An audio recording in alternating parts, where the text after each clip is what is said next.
लोकसभा चुनावों का सबसे भावुक लम्हा जब एक मां ने जनता से कहा कि मैं अपना बेटा आपको सौंपने जा रही हूं। मैं आपको अपना बेटा सौंप रही हूँ। जैसे आपने मुझे अपना माना, वैसे ही राहुल को अपना मान कर रखना है। राहुल आपको निराश नहीं करूँगा। मेरा सब कुछ आपका दिया हुआ है। मेरा आंचल जीवन भर आपके आशीर्वाद और प्रेम से भरा रहा। और जब सोनिया गांधी ने दावा किया दोस्तों, तो उस वक्त उनके साथ राहुल और प्रियंका दोनों मंच पर खड़े हुए थे और राहुल भी इस मौके पर पूरी तरह से इमोशनल हो गए थे दोस्तों।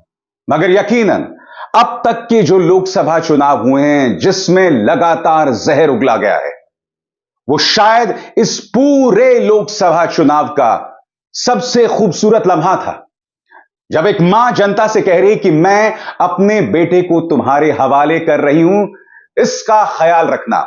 मैं आपको बतलाना चाहता हूं कि राहुल गांधी ने इस इमोशनल लम्हे पर क्या कहा आपकी स्क्रीन पर। यह पल मेरे लिए बहुत ही भावुक कर देने वाला था। मां ने रायबरेली की 100 वर्षों की सेवा की परंपरा का ध्वज आज मुझे भरोसे के साथ सौंप दिया। मैं गर्व के साथ यह जिम्मेदारी स्वीकार करता हूं और वादा करता हूं कि मां के कहे एक एक शब्द का मान रखूंगा। आइए सुनते हैं 1.5 मिनट में सोनिया गांधी ने किस तरह से वो भावात्मक अपील की, और भीड़ में एक भी ऐसी आंख नहीं थी दोस्तों जो नम नहीं हुई। और इस वीडियो को देखकर यकीन मानिए दोस्तों, आपका गला जो है वो रुआंसा सा हो जाता है। सुनिए एक मां किस तरह से अपील कर रही है जनता से। मैं आपको अपना बेटा सौंप रही हूँ।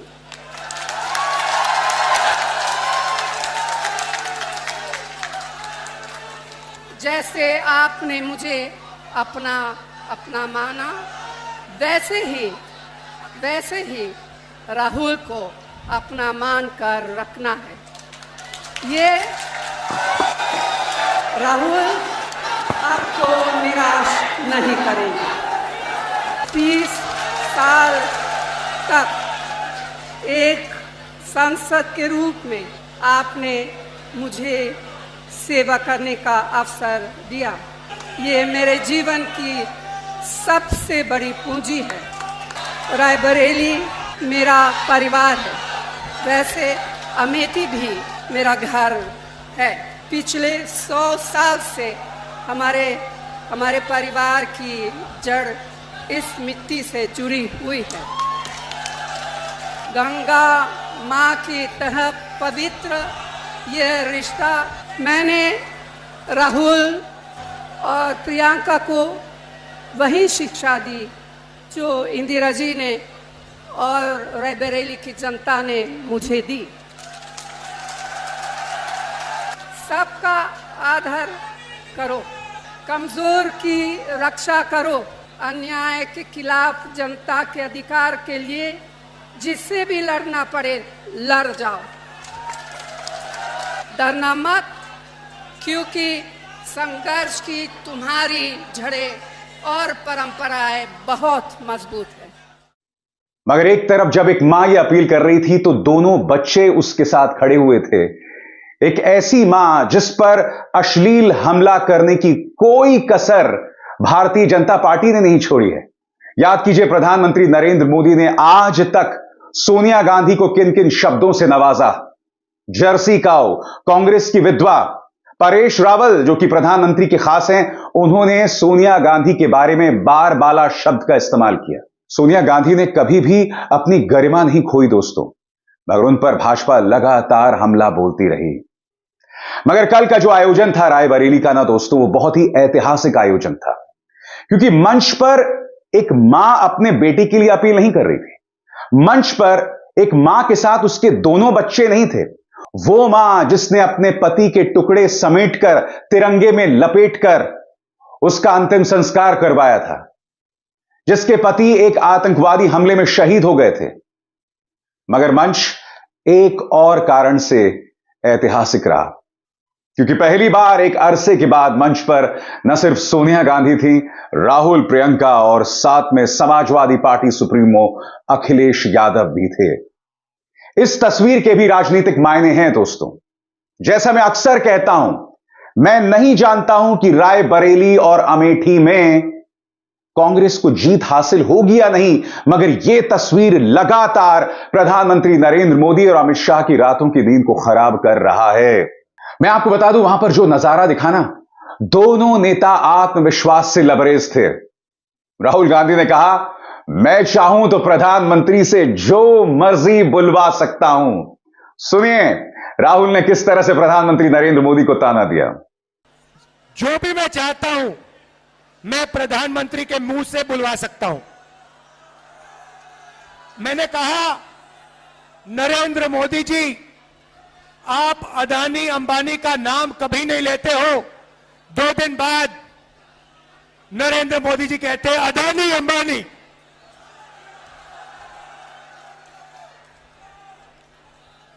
फिर मैंने कहा कि हम बैंक अकाउंट में टकाटक पैसा डालेंगे। नरेंद्र मोदी अपने भाषण में कहते हैं टकाटक।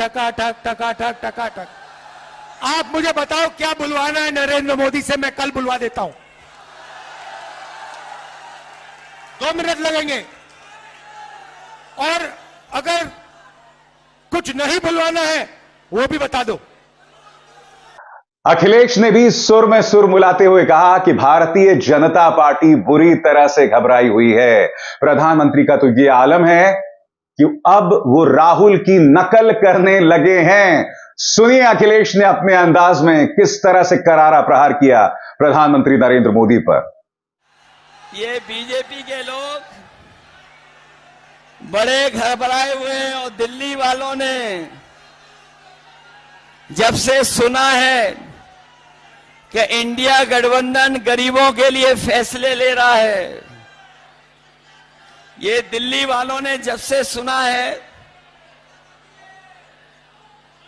दिल्ली वालों ने जब से सुना कि गरीबों के लिए फैसले होने जा रहे हैं, तब से वो आपके प्रत्याशी के खटाखट की नकल करने लगे हैं। वो कह रहे हैं कि हम लोग विदेश चले जाएंगे, लेकिन हमारे देश की जनता जागरूक है।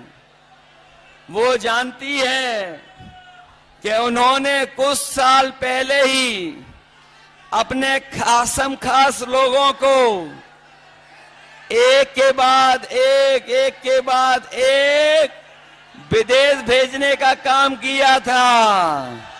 बताओ, उनके जो मित्रगण थे या साथी थे, एक के बाद एक खटाखट विदेश भाग गए कि नहीं भाग गए? अखिलेश ने कहा कि प्रधानमंत्री नरेंद्र मोदी अक्सर हर जगह से अपना रिश्ता जोड़ लेते हैं, मगर आज जिस तरह से सोनिया गांधी ने अपने बेटे के लिए अपील की, यह बात स्पष्ट हो जाती है कि राहुल गांधी का वाकई रायबरेली से एक इमोशनल, एक भावात्मक रिश्ता है और उसे नजरअंदाज नहीं किया जा सकता। अखिलेश यादव। हम लोग अक्सर भाषणों में सुनते हैं, हर जगह पर देश के एक नेता हैं जो हर जगह पर अपना झूठा रिश्ता निकाल लेते हैं। एक देश के नेता हैं, बहुत बड़े नेता, जहां जाते हैं वहां पर अपना एक झूठा रिश्ता निकाल लेते हैं। वो भी देखने और सुनने कि राहुल गांधी जी का सच्चा रिश्ता रायबरेली से है।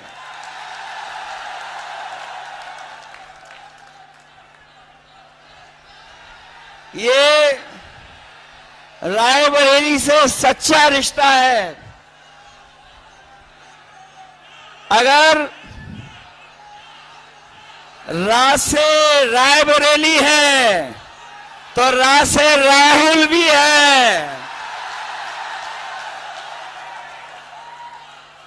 जो लोग गिनती नहीं समझ पाते हैं वो भी गिनती समझ लें। एक और एक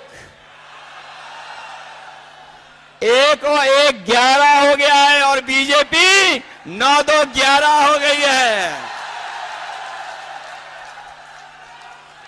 बताओ बीजेपी 9-2-11 हो गई कि नहीं हो गई? जो लोग 4 चरणों का चुनाव देख चुके होंगे वो जानते होंगे कि अब भारतीय जनता पार्टी 4 चरणों में चारों खाने चित हो गई है। अखिलेश पूरी तरह से आश्वस्त दिखाई दिए। उन्होंने कहा कि राहुल रिकॉर्ड मतों से जीतने जा रहे हैं। जहां से मैं चल करके आया हूं लगातार मुझे सड़कों पर जन सैलाब दिखाई दे रहा है जो अभी मैदान में नहीं पहुंच पाया है।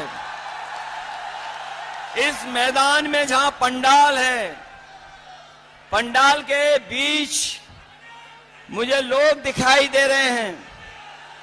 दाईं तरफ जहां कहीं छाया नहीं है, अपना गमछा सर पे रख करके, और दूर बाईं तरफ ये जो जन सैलाब दिखाई दे रहा है, ये आज फैसला कर रहा है कि राहुल गांधी जी न केवल जीतेंगे बल्कि देश की रिकॉर्ड जीतों में ये रायबरेली शामिल होने जा रहा है। और ये जन सैलाब बता रहा है, ये जन सैलाब ने रायबरेली की राय तय कर दी है। रायबरेली की यही राय है, भाजपा यहां से जाए। और जैसे मैंने बताया दोस्तों, मंच पर 3 नेता थे, राहुल, अखिलेश, प्रियंका गांधी वाड्रा। और आप जानते हैं, बतौर कम्युनिकेटर प्रियंका गांधी वाड्रा लगातार जनता में एक खास मुकाम बना रही हैं। जिस तरह से वो जनता से संवाद कर रही हैं, जनता उन्हें सुनना चाहती है। चाहे सहारनपुर हो, अमेठी हो, महाराष्ट्र हो या कहीं पर भी प्रियंका जहां जाती है, लोगों में उत्सुकता है उन्हें देखने और सुनने की। और एक बार फिर उन्होंने ऐलान किया कि इस तानाशाह को हटाना है। लड़ाई इस तानाशाह की सोच से है। सुनिए। मैं सिर्फ इतना कहूंगी कि 10 सालों से इस देश का आदमी, इस देश का गरीब, इस देश का किसान प्रताड़ित है।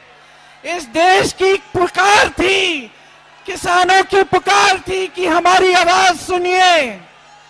मजदूरों की पुकार थी कि हमें राहत दीजिए। महिलाओं की पुकार थी कि हमारे साथ अत्याचार हो रहा है, हमें सुरक्षा दीजिए। इस देश की जन जन की पुकार थी कि आपकी सुनवाई हो, लेकिन नरेंद्र मोदी जी की सरकार में आपकी कोई सुनवाई नहीं हुई।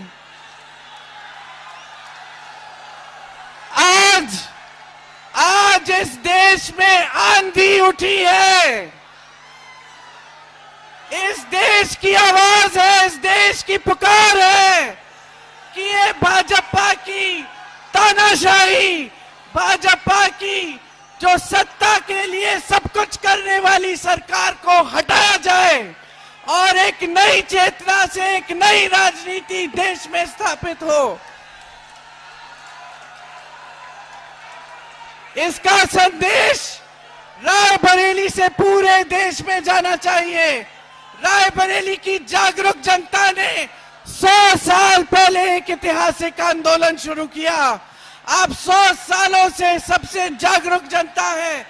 यहां से देश को संदेश दीजिए कि आप एक नई तरह की स्वच्छ राजनीति चाहते हैं और मोदी जी की सरकार को उखाड़ कर फेंक दीजिए।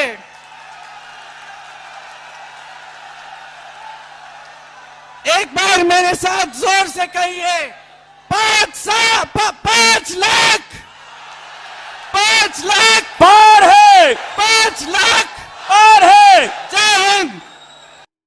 राहुल जानते हैं कि लड़ाई बहुत मुश्किल है, इसीलिए चुनाव के बीचों बीच दोस्तों उन्होंने एक बड़ा ऐलान किया जो वो पिछले कुछ अरसे से कर रहे हैं। उन्होंने कहा कि मोदी सरकार देश के 80 करोड़ गरीबों को 5 किलो मुफ्त राशन देती है, कांग्रेस 10 किलो मुफ्त राशन देगी। सुनिए राहुल क्या कह रहे हैं। हम योजना लाए थे, सोनिया जी लाई थी, भोजन के अधिकार की रोज योजना। मनरेगा के बाद हम भोजन का अधिकार की योजना लाए थे और हर गरीब व्यक्तियों को हमने भोजन देने का काम शुरू किया। उस काम को नरेंद्र मोदी करना नहीं चाहते थे, मगर क्योंकि हम योजना लाए उन्होंने उस योजना को चलाया। मगर अब मैं हिंदुस्तान के गरीबों से कह रहा हूं, आज आपको 5 किलो मिलता है, हम आपको 10 किलो राशन और दाल देंगे। दाल और तेल राशन कार्ड होल्डर्स को देंगे। दोस्तों अगर आर्थिक निगाह से देखा जाए तो यकीनन इसका बोझ खजाने पर पड़ेगा अगर कांग्रेस चुनकर आ जाती है। मगर आप भी जानते हैं कि राजनीतिक दलों का एक ही मकसद होता है, चुनाव जीतना। अब यहां पर दो बड़ी बातें हैं। सबसे बड़ी बात, क्या कांग्रेस चुनाव जीतेगी और अपना यह बड़ा वादा पूरा करेगी? और दूसरी बड़ी बात, अगर वो जीत जाती है और वाकई देश की 80 करोड़ जनता को 10 किलो अनाज दिया जाता है तो इसका देश की अर्थव्यवस्था पर क्या असर पड़ेगा? इन सवालों का जवाब भी राहुल को देना पड़ेगा। मगर राहुल वहीं तक सीमित नहीं रहते हैं। वो कहते हैं कि किस तरह से देश के युवा के साथ नाइंसाफी की गई है। नौकरी के नाम पर अग्निवीर का तमाशा जनता और युवा के चेहरे पर मारा गया है। हम जैसी सत्ता में आएंगे अग्निवीर को खत्म कर देंगे। और राहुल की इस अपील का खासा असर युवाओं पर दिखाई दे रहा है। दोस्तों सुनते हैं। अग्निवीर के 2 शब्द कह देता हूं। युवाओं से सरकारी कंपनियां प्राइवेटाइज करके नरेंद्र मोदी ने रोजगार छीना। नोटबंदी करके, गलत जीएसटी लागू करके रोजगार छीना। मगर सबसे दुख की बात यह है कि अग्निवीर योजना लागू करके नरेंद्र मोदी ने हिंदुस्तान के युवाओं का अपमान किया है। 5 बजे उठकर हिंदुस्तान के देशभक्त 3 बजे उठकर हिंदुस्तान के देशभक्त 10-15 किलोमीटर दौड़ते थे। नरेंद्र मोदी ने उन सब से कहा कि 2 तरीके के शहीद होंगे। एक गरीब घर का बेटा जिसे शहीद का दर्जा नहीं मिलेगा, जिसे पेंशन नहीं मिलेगी, जिसे कैंटीन नहीं मिलेगी, उसे अग्निवीर कहा जाएगा। और दूसरा अमीर घर का बेटा जो अग्निवीर नहीं होगा, जिसको सारी की सारी सुविधाएं मिलेंगी, पेंशन मिलेगी, शहीद का दर्जा मिलेगा, कैंटीन मिलेगी। ये नरेंद्र मोदी की योजना है। ये देशभक्ति की योजना नहीं है, ये देश को कमजोर करने की योजना है। और इसीलिए इस योजना को 4 जून जैसे ही हमारी सरकार आएगी, इस योजना को हम कूड़ेदान में फेंक देंगे हमेशा के लिए।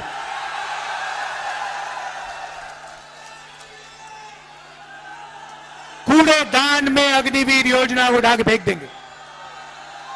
शहीद होंगे तो एक तरीके के शहीद होंगे। जवान होगा तो पेंशन मिलेगा, जवान होगा तो कैंटीन मिलेगी, जवान होगा तो परिवार की रक्षा होगी। हम ऐसे जवान नहीं चाहते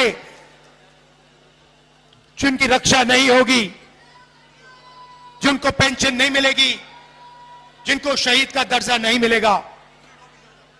सबके दिल में देशभक्ति की भावना है, उस भावना की रक्षा करना है। अग्निवीर योजना उस भावना का अपमान करता है, हम इसको एक्सेप्ट कभी नहीं करेंगे। अग्निवीर योजना को खत्म कर देंगे। राहुल कहते हैं कि युवाओं के लिए सबसे जो अहम मुद्दा है वो रोजगार है। देश की जनता के सामने सबसे अहम मुद्दा है बेरोजगारी, महंगाई, भागीदारी।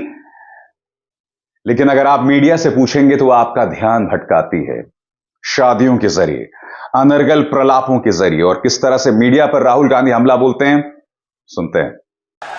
मगर भाई, ये जो मीडिया के मित्र हैं, हमारे मित्र नहीं है, अखिलेश जी और मेरे नहीं है। ये नरेंद्र मोदी जी के और अदानी के मित्र हैं, अंबानी के मित्र हैं। आपने देखा होगा, अगर आप किसी भी व्यक्ति से पूछो कि हिंदुस्तान में क्या मुद्दे हैं, वो आपको बोलेगा बेरोजगारी, महंगाई, भागीदारी। मगर अगर आप मीडिया से पूछो हिंदुस्तान में कौन से मुद्दे हैं, तो कहेंगे देखो देखो अंबानी जी की शादी हो रही है, देखो देखो नरेंद्र मोदी ने क्या बोला, कोविड के समय बोला थाली बजाओ, देखो देखो क्या कमाल की बात बोली। कोविड आता है, गंगा में लाशों के ढेर लग जाते हैं, प्रधानमंत्री कहते हैं भाई और बहनों मोबाइल फोन की लाइट जलाओ, थाली बजाओ, और मीडिया के मित्र कहते हैं वाह वाह वाह वाह वाह वाह वाह, क्या बात बोली प्रधानमंत्री ने, क्या बात बोली।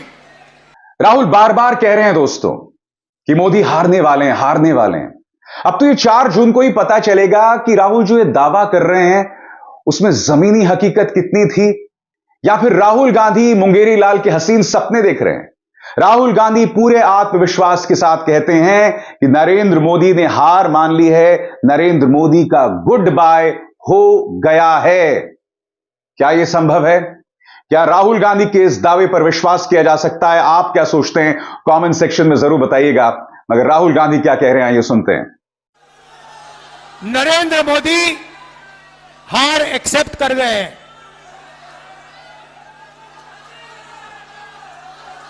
जैसे जैसे कहते हैं ना गुड बाय, बस हो गई गुड बाय नरेंद्र मोदी जी की। मैं आपको लिख के दे रहा हूं, 4 जून नरेंद्र मोदी हिंदुस्तान के प्रधानमंत्री नहीं रहेंगे। और इसका भाई और बहनों कारण है, ये ऐसे ही नहीं हुआ। नरेंद्र मोदी जी ने हिंदुस्तान के गरीब लोगों का अपमान किया है। 22 लोगों का 16 लाख करोड़ रुपया उन्होंने कर्जा माफ किया। भाई और बहनों, 24 साल का मनरेगा का पैसा नरेंद्र मोदी ने 22 लोगों को दिया। यूपीए की सरकार थी, हमने हिंदुस्तान के सब किसानों का कर्जा माफ किया था। अगर आप उतना ही पैसा 24 बार किसानों का कर्जा माफ करो, उतना पैसा नरेंद्र मोदी ने 22 लोगों को दिया। किसानों का अपमान किया, काले कानून लाए, मजदूरों को कोविड के समय घर पैदल भेजा। हजारों किलोमीटर मजदूर पैदल चल रहे थे और नरेंद्र मोदी कहते हैं भाई और बहनों थाली बजाओ, थाली बजाओ, थाली बजाओ। इसीलिए 4 जून नरेंद्र मोदी प्रधानमंत्री नहीं होंगे। इंडिया की सरकार आएगी और वो सरकार आपकी सरकार होगी, किसानों की, मजदूरों की, छोटे व्यापारियों की, युवाओं की सरकार होगी। भाई और बहनों, युवा ने, और मैं भाई पूरे देश में मीटिंग कर रहा हूं, पूरे देश में युवा ने मन बना लिया है, नरेंद्र मोदी नहीं चाहिए, नहीं चाहिए, नहीं चाहिए। एक ही मंच पर अखिलेश भी थे। अखिलेश ने अपने चिर परिचित व्यंग का इस्तेमाल किया और कहा कि जो देश की जनता से कहते थे कि ना खाऊंगा ना खाने दूंगा, वो अब सब डकार गए। जो लोग देश को सपना दिखा रहे थे बड़ा बनाने का, बताओ, कर्जे में डुबा दिया देश को कि नहीं डुबा दिया? और अब ये जनता कह रही है इनसे, अब जनता इनसे कह रही है कि अब आपको हटा देंगे, फटाफट फटाफट फटाफट। बताओ, इन्हें हटा दोगे कि नहीं हटा दोगे? और जो कहते थे कि ना खाएंगे ना खाने देंगे, याद है कि नहीं याद है? जो कहते थे कि ना खाएंगे ना खाने देंगे, बताओ वो सब डकार गए कि नहीं डकार गए? डकार गए। वो कह रहे हैं गटागट गटागट गटागट। बताओ, खाने के बाद, इलेक्ट्रॉल बॉन्ड के बाद तो इन्होंने डकार भी नहीं ली। इसलिए ये चुनाव हमारे आपके भविष्य का तो है ही है। ये हमारे आपके भविष्य का चुनाव तो है ही है। इसके साथ साथ ये हमारे आने वाली पीढ़ी के भविष्य का भी चुनाव है।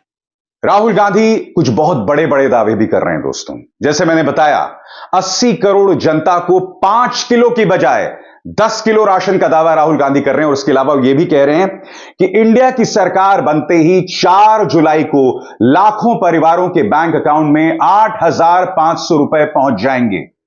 नरेंद्र मोदी ने 22 अरबपति बनाए हैं, हम करोड़ों लखपति बनाएंगे। सुनिए वो क्या कह रहे हैं। हर महीने आप जगोगे, रायबरेली के लोग जगेंगे, किसान, मजदूर, मनरेगा करने वाले, आशा, आंगनवाड़ी में जो महिलाएं काम करती हैं, ये सब उठेंगे। 4 जून इंडिया की सरकार बनेगी और 4 जुलाई 9 बजे सुबह लाखों परिवारों के बैंक अकाउंट में 8,500 रुपए कड़ाक से अंदर जाएगा। एक बार नहीं, जुलाई, अगस्त, सितंबर, अक्टूबर, नवंबर, दिसंबर चलता जाएगा। टका टक टका टक टका टक टका टक टका टक। भाई और बहनों, करोड़ों लाखपति बनाने हैं, करोड़ों लाखपति बनाने हैं। रायबरेली में, उत्तर प्रदेश में, हिंदुस्तान में इन्होंने 22 अरबपति बनाए। मैं आपको बता रहा हूं, हम करोड़ों लाखपति बनाएंगे, हर साल लाखों रुपए बैंक अकाउंट में। इसीलिए नरेंद्र मोदी घबराए हुए हैं। दोस्तों, मैं पहले ही कह चुका हूं, राहुल ये जो तमाम दावे कर रहे हैं, एक बहुत बड़ा सवाल उसके लागू होने पर है, उसके इंप्लीमेंट होने पर है। वो मुद्दा अपनी तरफ है, मगर इसके पीछे की राजनीति को समझिए। राहुल गांधी बहुत ही चतुराई से अरबपतियों और देश के गरीब की बात कर रहे हैं। राहुल गांधी लगातार कह रहे हैं कि प्रधानमंत्री के कार्यकाल में अडानी जो हैं वो लगातार अमीर होते गए, देश के अंदर अरबपति तो बढ़ते गए, मगर गरीब की हालत बद से बदतर हो गई। इस कदर बदतर हो गई कि उस गरीब को आपको 5 किलो मुफ्त राशन देना पड़ रहा है। तो राहुल गांधी की सोच के पीछे एक राजनीति भी है, जहां वो बहुत ही चतुराई से अमीर बनाम गरीब की बात करते हैं। और इसका असर जनता पर कितना पड़ रहा है, ये तो हमें 4 जून को ही देखना पड़ेगा, क्योंकि हम ये नहीं भूल सकते कि गरीब की बात करते हुए राहुल गांधी उससे पहले जातीय जनगणना की बात कर रहे थे। अब अगर आप इन दोनों चीजों को मिलाइए, जातीय जनगणना और देश के गरीब को न्याय पहुंचाना, उसका अधिकार पहुंचाना, इन दोनों के खासे मायने हैं। और राहुल गांधी इसके जरिए लगातार चुनाव लड़ रहे हैं। और दूसरी तरफ प्रधानमंत्री नरेंद्र मोदी, अमित शाह, योगी आदित्यनाथ, उनके भाषणों में आप सिर्फ और सिर्फ जहरीली बातें देखेंगे। और न सिर्फ जहरीली बातें, प्रधानमंत्री अपनी ही बातों से पलट रहे हैं। एक दिन कहते हैं कि मैं हिंदू मुस्लिम नहीं करता, और अगर मैं हिंदू मुस्लिम करूं तो मैं राजनीति से संन्यास ले लूंगा, और फिर अगले ही दिन हिंदू मुस्लिम करना शुरू कर देते हैं। उनके भाषा का स्तर लगातार गिर रहा है। प्रधानमंत्री रोज इंटरव्यू दे रहे हैं। आज तक न्यूज चैनल को 3 दिन में 3 इंटरव्यूज दे चुके हैं, मगर राहुल गांधी जमीन पर लड़ाई कर रहे हैं। राहुल गांधी को मीडिया नहीं दिखा रहा है दोस्तों। राहुल गांधी का मजाक बनाया जा रहा है। राहुल गांधी के खिलाफ बाकायदा एक टूल किट चलता है। न्यूज चैनल्स पर आप सिर्फ एक व्यक्ति का चेहरा देखते हैं, वो है प्रधानमंत्री नरेंद्र मोदी। और इसलिए मैं बार बार कहता हूं कि अखिलेश, प्रियंका, राहुल की लड़ाई बहुत मुश्किल है। इस लड़ाई को वो जीत पाते हैं नहीं, वो एक अलग बात है, मगर मुकाबला दिलचस्प जरूर हो चला है। अभिसार शर्मा को दीजिए इजाजत। नमस्कार। स्वतंत्र और आजाद पत्रकारिता का समर्थन कीजिए, सच में मेरा साथी बनिए। बहुत आसान है दोस्तों, इस ज्वाइन बटन को दबाइए और आपके सामने आएंगे ये 3 विकल्प। इनमें से एक चुनिए और सच के इस सफर में मेरा साथी बनिए।